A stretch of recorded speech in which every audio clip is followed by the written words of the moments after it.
তারা পেলে নাকি জেল থেকে পালিয়েছো? শফিক চাচার এমন কথা শুনে যেন কান্না পাচ্ছে, কিন্তু ধরে রেখেছি এই সেই শফিক চাচা যে কিনা আমার বন্ধুর চেয়ে কোন অংশ কম ছিল না। এমনকি মাঝে মাঝে আমার সাথে মাঠে গিয়ে খেলতো।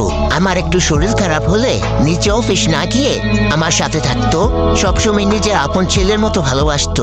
তিনি আমাদের এলাকার একজন গণ্যমান্য মানুষ ছিলেন, আর তিনি আমারে সবচেয়ে বেশি ভালোবাসতেন, যেটা বলার বাইরে। আর তিনি 8 বছর এত পরিবর্তন হয়ে গেল, এক মিথ্যা মামলায় কিনা আমাকে পুরো পৃথিবীর কাছে বিশাল এক অপরাধী বানিয়ে দিল। তারপর শফিক চাচাকে বললাম, চাচি কেমন আছে? চাচির শরীর ভালো আছে তো? হ্যাঁ ভালো আছে। তা বললে না তো কবে জেল থেকে এসেছো? কালকে দুপুরে ছাড়া পেয়েছি। ও তা ভালো, এখন অন্তত ভালো হয়ে যাও, নাকি আবার আগের মতোই ওসব করবে? রাফি নিশ্চুপ। শফিক চাচা বলল, কি কিছু বলছো না যে? রাফি বলল, শফিক চাচা আপনার মেয়ে ইভা ভালো আছে তো? এই কথা বলার পর শফিক চাচা যে